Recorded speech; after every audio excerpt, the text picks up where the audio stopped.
प्रकार की प्रतियोगी परीक्षाओं की तैयारी ट्रिक्स और इजी मेथड से करने के लिए सब्सक्राइब करें हमारा चैनल और साथ में लगे बेल आइकन को भी प्रेस कर दें, जिससे कि हमारे आने वाली वीडियो का नोटिफिकेशन आपको मिलता रहे। और अगर आपको वीडियो अच्छी लगी तो लाइक तो बनता है और वीडियो को दोस्तों के साथ जरूर शेयर करें। अगर आपका कोई सुझाव और कमेंट है तो लोगों ने अभी तक इस चैनल को सब्सक्राइब नहीं किया है, चैनल को सब्सक्राइब करें, बेल आइकन दबाएं ताकि हमारे वीडियोस के अपडेट्स आपको समय समय पे मिलते रहे। ये आपका पार्ट 1 वीडियो है इस चैप्टर का। पार्ट 1 वीडियो में आज हम लोग शुरू करने जा रहे हैं नियंत्रण और समन्वय, यानी कि कंट्रोल एंड कोऑर्डिनेशन। ठीक है, कंट्रोल एंड कोऑर्डिनेशन की बात करते हैं। ठीक है, तो सबसे पहले अगर हम बात करें तो हम लोग देखते हैं कि हमारा शरीर जो है बहुत तरह की कोशिकाओं का बना हुआ है ना। हम लोग बहुकोशिकीय होता है ना, ये बहुत तरह की कोशिकाओं का बना होता है। ठीक है, हम लोग क्योंकि बहुकोशिकीय होते हैं तो उसके लिए अगर हम संरचना की दृष्टि से देखें या उनके कार्य की दृष्टि से देखें तो ये भिन्न भिन्न प्रकार के होते हैं। ठीक है, और ये भिन्न भिन्न प्रकार के होते हैं कोशिकाएं। ठीक है, जो भिन्न भिन्न कार्य संपादित करती हैं। ठीक है, जो अलग अलग कार्य को संपादित करती हैं। और हम लोग की बात करें तो बहुत सारी कोशिकाएं मिलके आपको बहुत सारी जब कोशिकाएं मिलती हैं तो उत्तक का निर्माण होता है। उत्तक, विभिन्न प्रकार के उत्तक मिलेंगे तो आपका अंग का निर्माण होगा। अंग बहुत सारे मिलेंगे तो अंग तंत्र का निर्माण होता है। ठीक है, और अंग तंत्र की बात करें तो जैसे अंग तंत्र में है ना आपका पाचन तंत्र होता है, जिसके बारे में हम लोग पढ़ चुके हैं। श्वसन तंत्र के बारे में पढ़े थे, श्वसन तंत्र होता है। श्वसन तंत्र होता है आपका, श्वसन तंत्र है। ठीक है, उसी तरह उत्सर्जन तंत्र है, उत्सर्जन तंत्र, इन सब के बारे में हम लोग पढ़ चुके हैं। उत्सर्जन तंत्र हुआ। तो ये सब जितने भी तंत्र होते हैं इन सब का जो है ना, ये सब जो कार्य करते हैं ये सुचारू रूप से संचालन के लिए है ना, ये सब देखते हैं कि ये सारे जो है सुचारू रूप से कार्य करते हैं हमारे शरीर के अंदर, ये सुचारू रूप से कार्य करते हैं।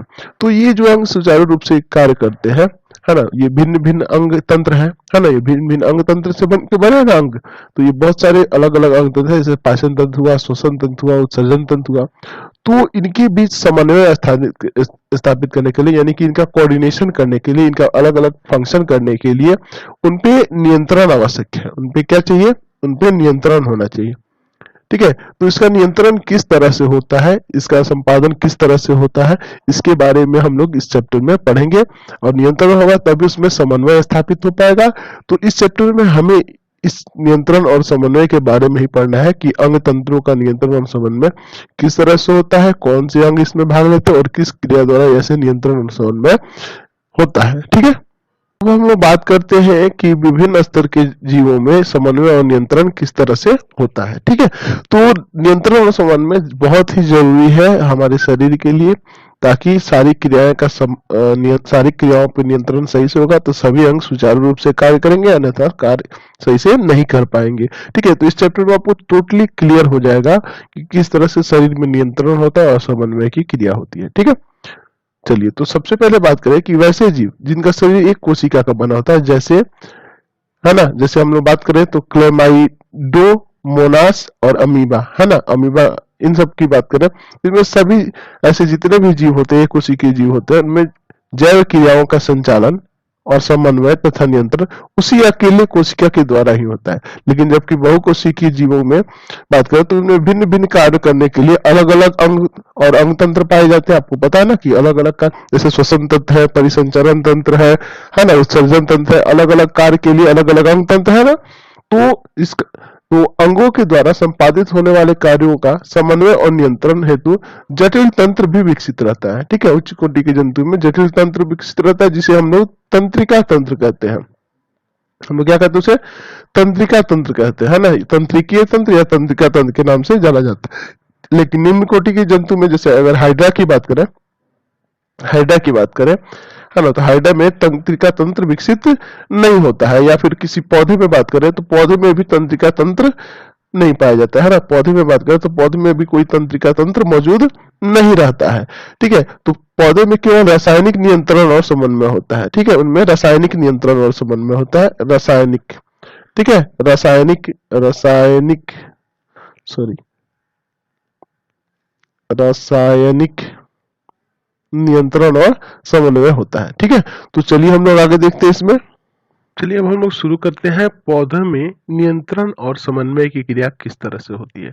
तो आप देखते हैं कि एक छोटा सा बीज जो होता है, एक छोटा सा बीज आप लेते हैं और बीज को जब जमीन के अंदर दबा देते हैं, इस बीज को जब जमीन के अंदर लगा देते हैं, है ना, मिट्टी के अंदर जब इसको डालते हैं, तो ये क्या होता है, प्रतिकूल वातावरण के अनुसार अगर इसको पानी वगैरह मिलेगा तो ये अंकुरित होगा और ये अंकुरित होकर इस मृदा को भेद कर बाहर एक पेड़ का रूप ले लेता है, ये एक पौधा का रूप ले लेता है छोटा सा। और यही पौधा जो होगा लंबे समय में बन के एक विशाल वृक्ष का रूप ले लेता है, एक बड़ा सा पेड़ बन जाता है। ठीक है, तो एक विशाल वृक्ष बन जाता है। तो ये किस तरह से इसमें गति होती है, ये किस तरह से इसका नियंत्रण करता है, इसमें हम लोग अभी यही जानेंगे। ठीक है, तो यहाँ से देख रहे हैं कि एक छोटा सा बीज एक बड़ा सा पौधा का निर्माण कर रहा है, तो इसमें एक नियंत्रण होता होगा इसका, और समन्वय स्थापित होने के लिए नियंत्रण जरूरी है ना। तो यहाँ से ये किस तरह से बढ़ता है, किस तरह से गति करता है, इसके बारे में इस चैप्टर में हम लोग पढ़ेंगे। ठीक है, तो इसको आगे जानने से पहले एक और हम टॉपिक थोड़ा आपको बताना चाहेंगे, उसको देख लेते हैं। हम लोग देखते हैं सबसे पहले उद्दीपनों के लिए तत्काल अनुक्रिया। ठीक है, तत्काल अनुक्रिया, अगर आप छुई मुई के पौधे, है ना, छुई मुई का पौधा समझते हैं, ये छुई मुई का पौधा इस तरह का इसकी पत्तियां होती है, इसको आप देखेंगे गांव में रहर वगैरह के खेत में, है ना, मकई वगैरह के खेत में ये पाया जाएगा। ठीक है, तो उसमें जब देखेंगे इस तरह का पौधा होता है, एक तरह का ये घास ही है। ठीक है, तो छुई मुई के पौधे की पत्तियों को छुए तो वो शीघ्र से ये मुड़कर बंद हो जाती है। देखिए जब इसको टच किया जा रहा है तो क्या हो रहा है, ऐसे बंद हो जाती है। ठीक है, तो ऐसा क्यों होता है, तो इस प्रकार की गति पौधे की वृद्धि से कोई संबंधित नहीं है, ये इसका वृद्धि से कोई संबंधित नहीं है। ठीक है, इसके समन्वय से कोई इसका इसमें तात्पर्य नहीं है।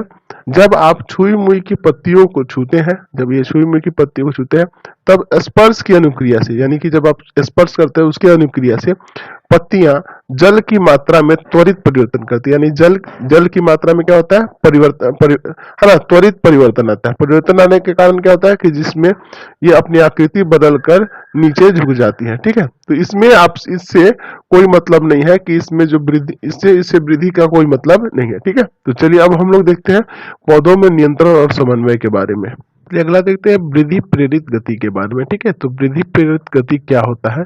ठीक है, तो आरोही पौधे, है ना, में एक प्रकार की गति, है ना, गति बहुत अच्छी तरह से देखी जा सकती है। जैसे क्लाइंबिंग प्लांट जो होते हैं, यानी कि जो लत्तर वाले होते हैं, कहीं चढ़ते हैं, उस तरह के प्लांट में आपको देख रहे हैं। जैसे मटर का पौधा एक देख रहे हैं, या फिगर में आप देख रहे हैं, जो मटर का पौधा जब किसी सहारे के संपर्क में आता है, जैसे ये लकड़ी के संपर्क में है ना, तो इसका वह हिस्सा जो सहारे से संपर्क में रहता है कम वृद्धि करता है। ठीक है, ये कम वृद्धि करेगा, इस तरह से ये कम वृद्धि करेगा, जबकि सहारे से दूर वाला भाग अधिक वृद्धि कर इसे चारों ओर घेरता है। ठीक है, सहारा जिसमें नहीं होगा वो चारों तरफ से इसको घेरता है और ज्यादा वृद्धि करता है। तो ये क्या होता है, वृद्धि प्रेरित गति। तो यहाँ से आपको ये पता चला कि मटर के पौधे में वृद्धि, है ना, स्पर्श के लिए संवेदनशील होती है, यानी एक निश्चित दिशा में होता है। ये क्या होती है, एक निश्चित दिशा में देखने को मिलती है। तो यानी अब अगर हम बात करें तो पादप जितने भी होते हैं, पादपों में, है ना, जैव क्रियाओं के नियंत्रण और समन्वय के लिए जंतुओं जैसा विकसित नहीं होता है।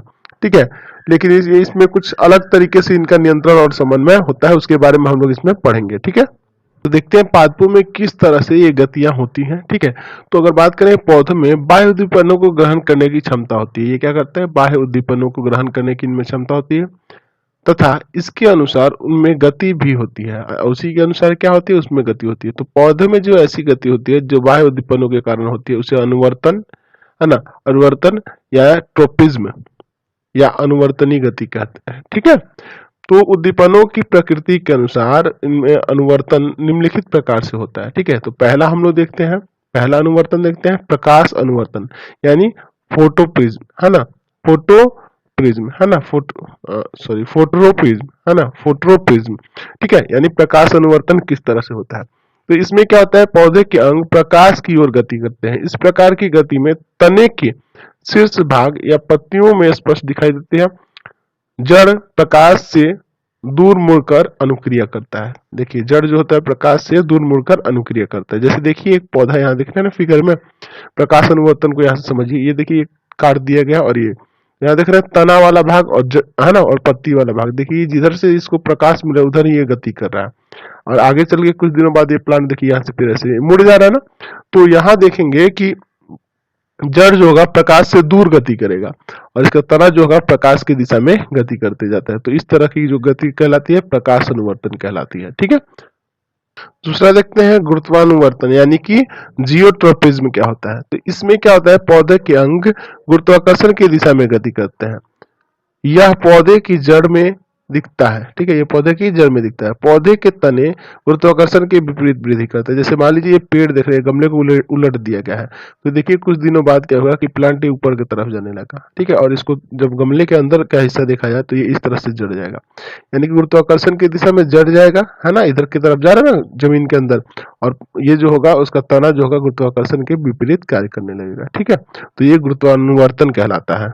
अगला बात करें रासायनिक अनुवर्तन यानी कि केमोट्रोपिज्म। ठीक है, तो रासायनिक अनुवर्तन के बारे में अभी हम लोग तुरंत आगे पढ़ेंगे, इसके बाद ही अगला टॉपिक है। यह गति जो होती है रासायनिक उद्दीपनों के द्वारा होती है। ये किसके द्वारा होती है, रासायनिक उद्दीपनों के द्वारा होती है, और कैसे होती है उसके बारे में अभी हम लोग पढ़ेंगे। अगला है आपका जलानुवर्तन यानी कि हाइड्रोट्रोपिज्म। तो पौधे के अंग जल की ओर होने वाली गति जलानुवर्तन कहलाती है। ठीक है, पौधे के अंग का जल की ओर होने वाली जो गति होती है वो जलानुवर्तन कहलाएगी। कहने का मतलब क्या है कि जब जैसे मान लीजिए एक तालाब हो गया, तो तालाब के पास आप देखिएगा कि इधर कोई प्लांट होगा ना, अगर कोई पौधा होगा तो इसका जड़ जो होगा इसके तरफ गति करने लगेगा, इधर गति करने लगेगा, और यहाँ से ये क्या करेगा, तो ये जल को अवशोषित करने के लिए इसके जड़ के अंदर जो मूल रोम होते हैं वो जल को अवशोषित करने के लिए यहाँ आ जाते हैं। ठीक है, तो ये जो कहलाती है होने वाली गति जो होती है जलानुवर्तन कहलाती है, और ये आपको जड़ में ही देखने को मिलेगी। ठीक है, तो अब हम लोग रासायनिक अनुवर्तन के बारे में थोड़ा देखते हैं क्या होता है इसमें।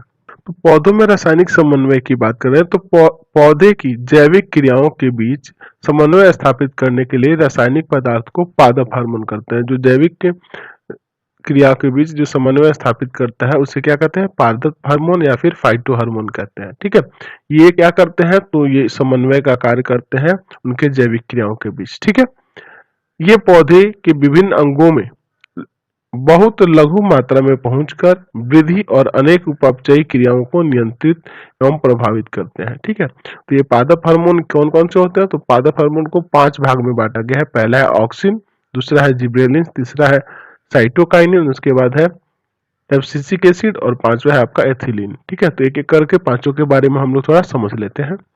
पहला हम लोग बात करते हैं ऑक्सिन के बारे में। तो ऑक्सिन क्या होता है, तो पौधे के स्तंभ शीर्ष पर मुख्यतः संश्लेषित होने वाला यह कार्बनिक यौगिक कोशिका विभाजन और कोशिका दीर्घन में सहायक होता है। यानी कि जो आपका पौधा होता है, पौधे के शीर्ष भाग पे ये व्यवस्थित रहता है, ऊपर वाले भाग पे। ठीक है, तो ये क्या काम करता है, तो कोशिका विभाजन और कोशिका दीर्घन का। ठीक है, जब पौधे पर प्रकाश पड़ती है तो ऑक्सीजन प्रहोर के छाए वाले भाग की ओर विसरित होता है। ये जहां भी पौधे का छाया वाला भाग उधर ही विचलित होने लगता है। कोशिका दीर्घन के द्वारा ऑक्सीजन तने की वृद्धि में सहायक होता है। क्या करता है, पौधे के जो तने होते हैं उसमें वृद्धि करता है। पौधे का जो तना होता है उसमें क्या करता है, वृद्धि होता है। यदि अगर हम है ना स्तंभ का शीर्ष काट दे, यानी ऊपर से यहाँ से काट दे, तो काट देंगे तो ऑक्सीजन की मात्रा खत्म हो जाएगी ना आपके प्लांट से, तो यहाँ वृद्धि रुक जाएगी, और वृद्धि रुक जाएगी तो इसके क्या होंगे, वृद्धि लंबाई रुक जाती है और पसर और शाखाएं निकलने लगती है। यानी कि जब ये हटा देंगे तो ऑक्सीजन क्या होगा, इधर है ना इसके अगल बगल से अलग शाखाएं निकलने लगेंगे, अलग अलग ब्रांच निकलने लगेगा, पेड़ का अलग टहनी निकलने लगेगा, और वो टहनी जो होगा आगे चल के फिर वो पौधे को तैयार, समझते हैं ना। और ऊपर से कोई भी पेड़ है, जैसे कोई भी पेड़ ऊपर से छाट दीजिएगा तो वहां से बहुत सारी टहनियां निकलेंगी और टहनियों में फिर आपकी ऑक्सीजन आ जाएगा।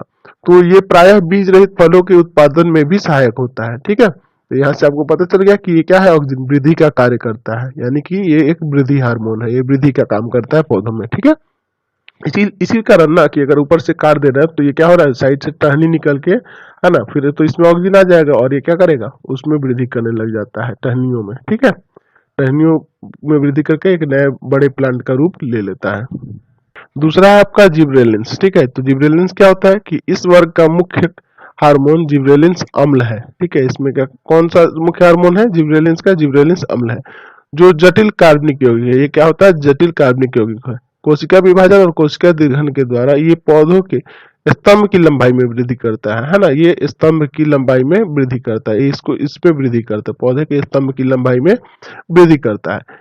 इनमें उपयोग इनके उपयोग से बृहत आकार के फलों और फूलों का उत्पादन किया जाता है। ठीक है, बीज रहित फलों के उत्पादन में ये ऑक्सीजन की तरह कार्य करता है ना, जिसमें बीज रहित ये ऑक्सीजन की तरह, यानी कि ये भी वृद्धि का ही कार्य करता है। ठीक है, अगला बात करें साइटोकाइनिन की, तो ये क्या होता है कि ये ऐसे रासायनिक कार्बनिक पदार्थ है जो बीजों के भ्रूणपोष है ना, यानी इंडोस्पर्म एवं पौधों की जड़ों में संश्लेषित होता है।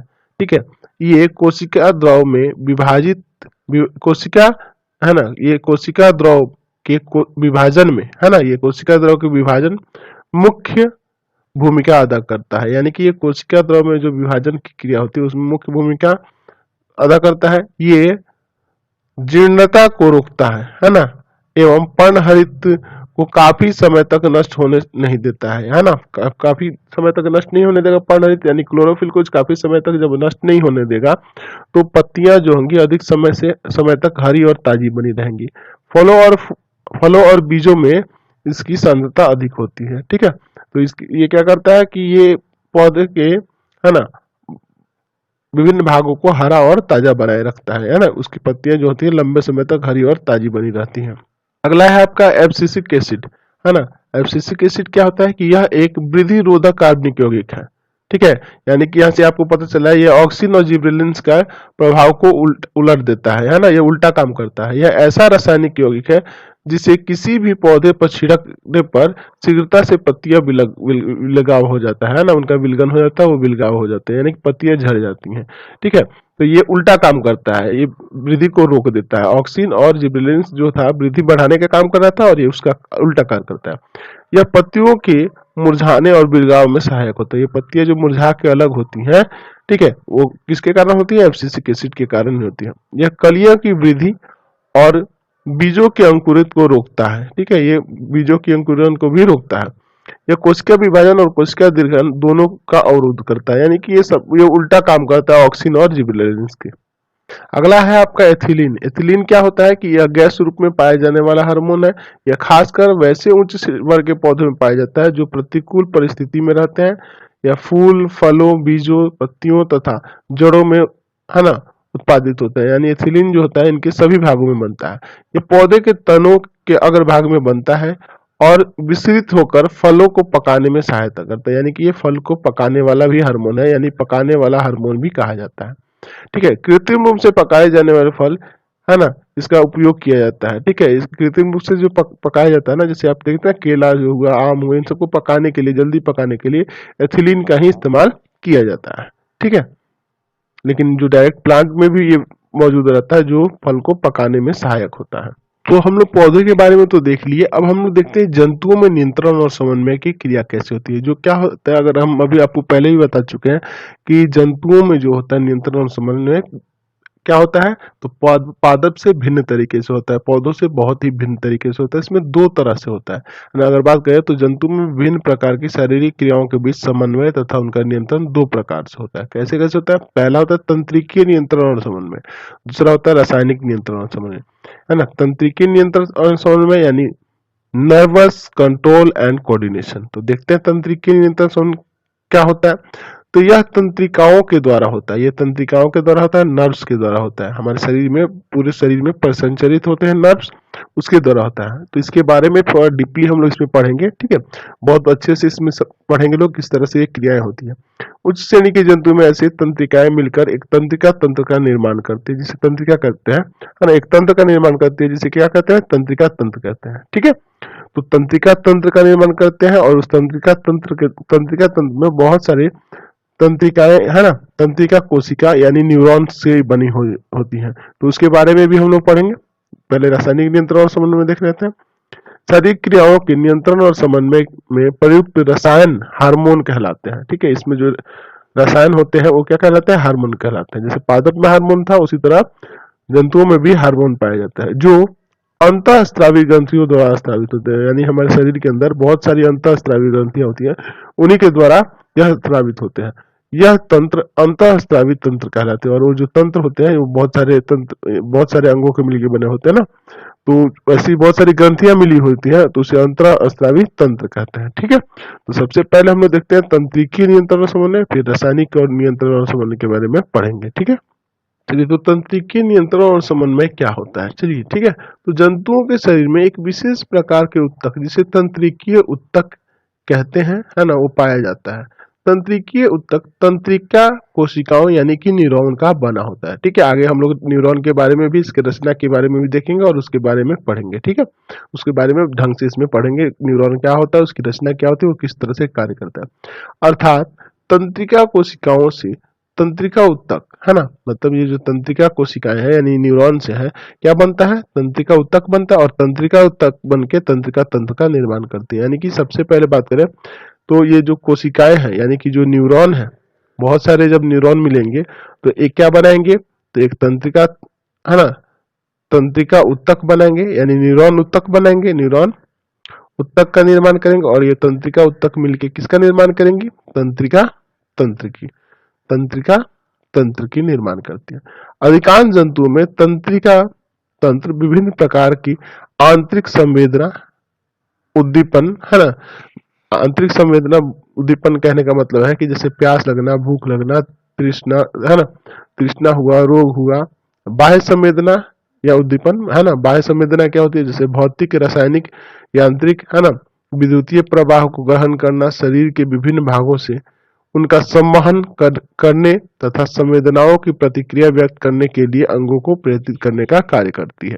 ठीक है, तो ये सारा कार्य कौन करता है, तो ये तंत्रिका करती है। तो अगर उच्च श्रेणी के जंतु में बात करें तो ये तंत्रिका तंत्र जो होती है, ये तंत्रिका तंत्र तो होते ही है, इसमें तंत्रिका तंत्र में मस्तिष्क, मेरुरज्जु यानी स्पाइनल कॉर्ड, रीढ़ की हड्डी तथा विशेष प्रकार की तंत्रिकाओं से बना होता है। ठीक है, उच्च श्रेणी का जो तंत्रिका तंत्र होता है उसमें क्या क्या होता है, मस्तिष्क रहता है ना, स्पाइनल कॉर्ड यानी रीढ़ की हड्डी, मेरुरज्जु और तंत्रिकाओं का ये बना होता है। ठीक है, यानी कि इसमें न्यूरॉन्स भी होते हैं। ठीक है, मस्तिष्क होता है और स्पाइनल कॉर्ड रहता है। तो अब एक एक करके इसके बारे में पढ़ेंगे। तो सबसे पहले हम लोग न्यूरॉन के बारे में देखते हैं। ठीक है, लेकिन अगर हम बात करें जो निम्न श्रेणी की जंतु होते हैं, कुछ निम्न स्तर के जंतु होते हैं, जैसे हाइड्रा की बात करें तो हाइड्रा में मस्तिष्क, है ना, मस्तिष्क नहीं होगा, स्पाइनल कॉर्ड नहीं होता है, लेकिन इसमें जो नियंत्रण और समन्वय होता है मूल रूप से एक ही होता है। ठीक, तो इसमें आगे हम लोग देखते हैं तंत्रिका के बारे में, फिर हम लोग मस्तिष्क के बारे में जानेंगे, स्पाइनल कॉर्ड के बारे में जानेंगे। तो हम लोग चर्चा करते हैं तंत्रिका कोशिका यानी न्यूरॉन के बारे में। ठीक है, तो प्रत्येक न्यूरॉन में एक तारकाय कोशिकाएं, है ना, कोशिका काय होता है जिसे साइटोन कहते हैं। ठीक है, ये देखिए साइटोन है। ठीक है, ये कोशिका तारा आकार का, है ना, ताराकार जो है, ताराकार रचना होती है कोशिका, है ना, कोशिका काय होता है। ये देख रहे हैं ना, तारे जैसा, है ना, यहाँ लिखा हुआ है कि प्रत्येक न्यूरॉन में एक ताराकार, है ना, मतलब तारा के आकार का एक रचना होती है जिसे हम लोग क्या कहते हैं, साइटन कहते हैं। साइटन में कोशिका द्रव तथा एक बड़ा न्यूक्लियस होता है। देखिए ये कोशिका द्रव है, ये जो कोशिका द्रव है, और बीच में क्या होता है, एक न्यूक्लियस यानी केंद्रक होता है। ठीक है, ये केंद्रक है। कोशिका द्रव में अनेक निसल कणिकाएं होती हैं। ठीक है, इसके अंदर बहुत सारी निसल कणिकाएं होती हैं, निसल कणिकाएं पाई जाती हैं। साइटन से अनेक पतले पतले तंतु या प्रवर्धन निकले होते हैं। बहुत सारे इसमें तंतु या प्रवर्धन निकले होते हैं, जिसमें से इस तंतु में सबसे लंबा जो होता है, अपेक्षाकृत जो लंबा होता है उसे अक्ष या एक्सन कहते हैं। ये जो होता है, ये लंबा जो होता है, ये बहुत सारे निकले हुए हैं ना इधर चारों तरफ, इधर जो सबसे लंबा होता है इसे क्या कहते हैं, एक्सन कहते हैं। ये वाला एक्सन कहलाता है। एक्सन में कोशिका द्रव भरे रहते हैं, इसमें ये कोशिका द्रव आगे की तरफ ये भरे हुए हैं। ठीक है, एक्सन के अतिरिक्त अन्य प्रवर्धक जो समांतर छोटे और शाखित होते हैं डेंड्राइट्स कहलाते हैं। यानी कि छोटे छोटे जो है ये डेंड्राइट्स कहलाते हैं, और ये सबसे बड़ा वाला जो है ये एक्सन कहलाता है। डेंड्राइट्स का स्वतंत्र सिरा शाखित होता है ना, स्वतंत्र सिरा शाखित होता है। ठीक है, स्वतंत्र सिरा जो होता है शाखित होता है, यानी बहुत ही पतला होता है। डेंड्राइट्स विभिन्न प्रकार के संवेदना के संवेदी अंग, यानी कि जैसे कान हुआ, नाक हुआ, जीभ हुआ, त्वचा हुआ, है ना, उनसे ग्रहण करके साइटन में पहुंचाता है। ये डेंड्राइट्स क्या करता है, संवेदना को ग्रहण करके कहां पहुंचाता है, साइटन में।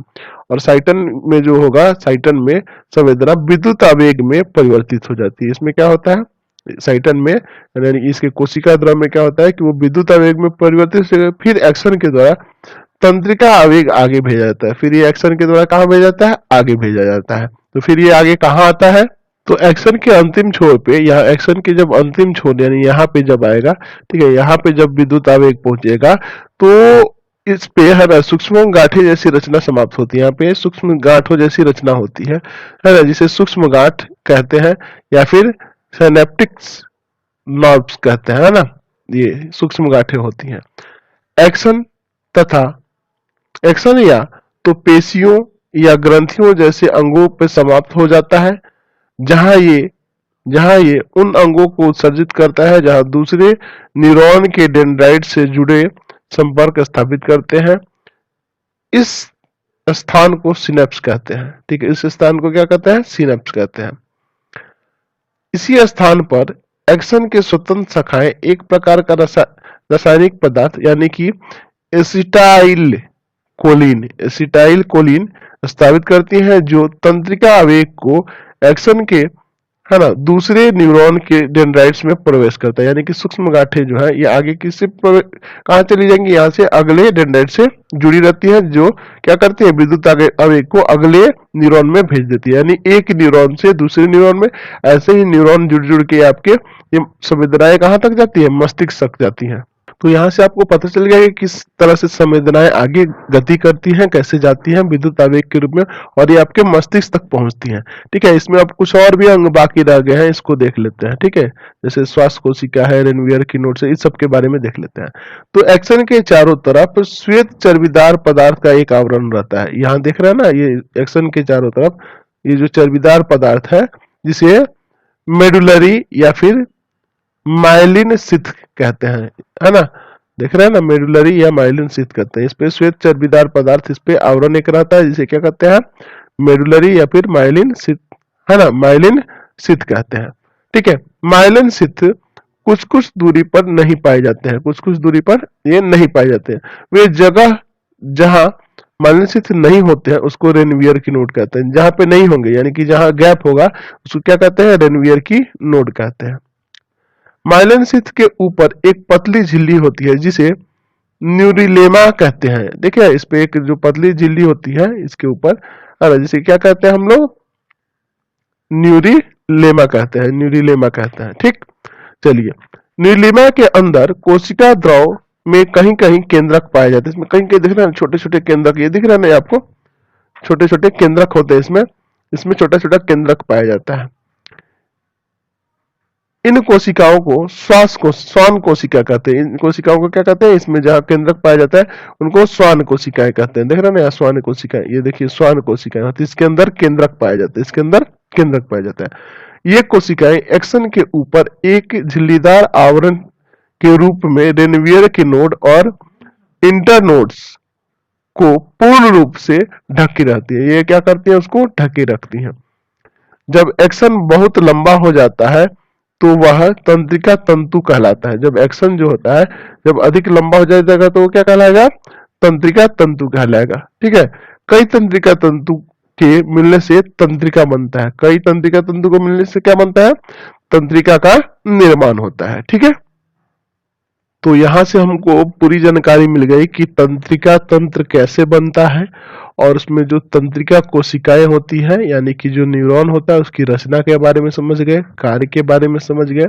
तो कार्य यही समझे कि ये जो डेंड्राइट्स होते हैं ये अपने संवेदी अंग यानी कि आंख, कान, नाक, जीभ, त्वचा होता है, उनसे क्या करते हैं? आवेग को ग्रहण करते हैं और उसको साइटन में लाते हैं, और साइटन में जो साइटन में आते हैं तो वो विद्युत आवेग में कन्वर्ट हो जाते हैं, और वो एक्शन से होते हुए यहाँ इसके एंड पे पहुंचते हैं, और यहाँ पे पहुंच के इन सूक्ष्म गांठों से क्या होते हैं? अगले अगले न्यूरॉन में प्रवेश करते हैं। तो ऐसे ही ये गति कर करके आपके कहाँ पहुंचते हैं? आपके मस्तिष्क में पहुंचते हैं। तो अगले वीडियो में हम लोग मस्तिष्क के बारे में देखेंगे कि मस्तिष्क कैसा रचना होता है, उसमें किस किस तरह से कार्य होता है, उसके बारे में हम लोग पढ़ेंगे। इस वीडियो को यहीं पे एंड करते हैं। तो चैनल को सब्सक्राइब कर दे, बेल आइकन दबा दे और ज्यादा से ज्यादा दोस्तों में शेयर करें। Thanks for watching.